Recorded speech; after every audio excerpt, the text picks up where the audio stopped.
ఐపీఎల్లో Kolkata night riders జట్టుకు ఆ జట్టు యజమాని షారుఖ్ ఖాన్కి బీసీసీఐ భారీ షాక్ ఇచ్చింది. దానికి కారణం ఏంటంటే ఈ మధ్య కాలంలో బంగ్లాదేశ్లో హిందువులను ఊచకోతకు వస్తూ ఉన్నారు.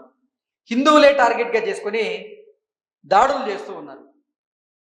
ఆ ఘటనలు రోజు రోజుకి పెరుగుతూ ఉన్నాయి. ఆ ఘటనని మర్చిపోకముందే బంగ్లాదేశ్కి చెందినటువంటి ఒక స్టార్ ఆటగాడిని కేకేఆర్ జట్టులోకి తీసుకోవాలని ఆ జట్టు యాజమాన్యం ప్రయత్నం చేసింది.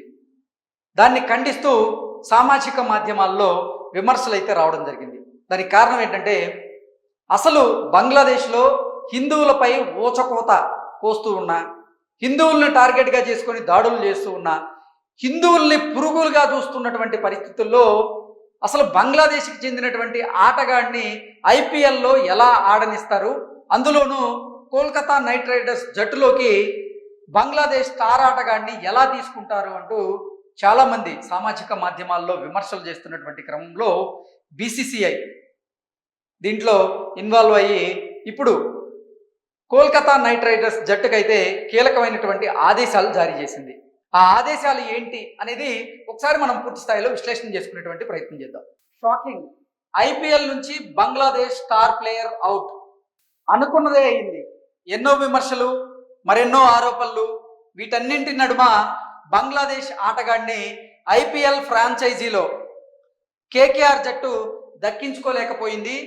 పొరుగు దేశంలో మత అల్లర్లు, హింసాత్మక ఘటనలు, రాజకీయ అస్థిరత నేపథ్యంలో బంగ్లాదేశ్ క్రికెటర్ అయినటువంటి ముస్తాఫిజుర్ రెహమాన్ను ఐపీఎల్లోకి తీసుకోవడం మీద తీవ్ర స్థాయిలో విమర్శలు వెల్లువెత్తాయి.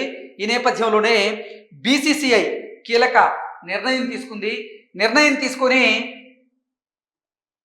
ఇప్పుడు కేకేఆర్కి ఆదేశాలు అయితే జారీ చేసింది. బంగ్లాదేశ్ క్రికెటర్ అయినటువంటి ముస్తాఫిజుర్ రెహమాన్ను జట్టు నుంచి రిలీజ్ చేయాలని ఐపీఎల్ ఫ్రాంచైజీ కేకేఆర్ను బీసీసీఐ ఆదేశించింది. బంగ్లాదేశ్లో హిందువుల మీద దాడుల నేపథ్యంలో ముస్తాఫిజుర్ను ఐపీఎల్లో ఆడించవద్దంటూ డిమాండ్లు వినిపించినటువంటి నేపథ్యంలో బీసీసీఐ ఈ షాకింగ్ నిర్ణయం అయితే తీసుకుంది. బంగ్లాదేశ్లో తాజా పరిణామాల దృష్ట్యా ముస్తాఫిజుర్ రెహమాన్ను రిలీజ్ చేయాలని కేకేఆర్ని బీసీసీఐ ఆదేశించింది. అతడి స్థానంలో వేరే ఆటగాడిని రీప్లేస్ చేసుకోవచ్చని బీసీసీఐ వెల్లడించింది.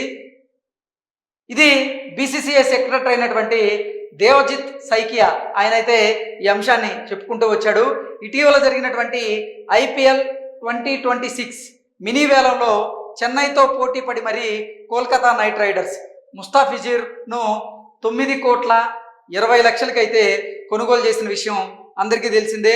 ఐపీఎల్లో అత్యధిక ధరకు ఆడుతున్నటువంటి తొలి బంగ్లా ప్లేయర్గా ముస్తాఫిజుర్ చరిత్ర అయితే సృష్టించాడు అనుకునే లోపే నిజంగా దీని మీద తీవ్ర విమర్శలు అయితే రావడం జరిగింది.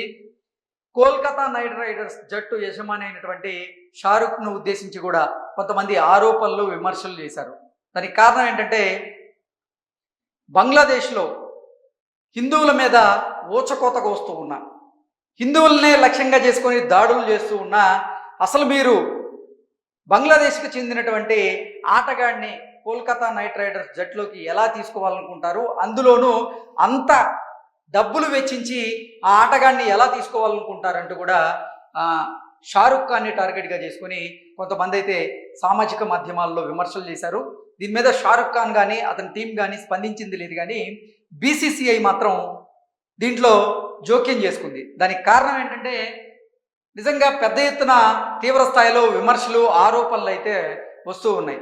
అసలు బంగ్లాదేశ్ ఆటగాడిని ఐపీఎల్లో ఎలా ఆడనిస్తారు, బంగ్లాదేశ్ ఆటగాడిని జట్టులోకి ఎలా తీసుకుంటారు అంటూ కూడా తీవ్ర స్థాయిలో విమర్శల్లో వచ్చినటువంటి నేపథ్యంలోనే బీసీసీఐ ఈ కీలకమైనటువంటి నిర్ణయం తీసుకొని కోల్కతా నైట్ రైడర్స్ జట్టు నుంచి ఆ బంగ్లాదేశ్ స్టార్ ఆటగారైనటువంటి ముస్తాఫిజుర్ రెహమాన్ అతన్ని రిలీజ్ చేయాల్సిందిగా, అతని స్థానంలో వేరొకరిని తీసుకోవచ్చని బీసీసీఐ అయితే ఇప్పుడు కేకేఆర్కి ఆదేశాలు జారీ చేసింది.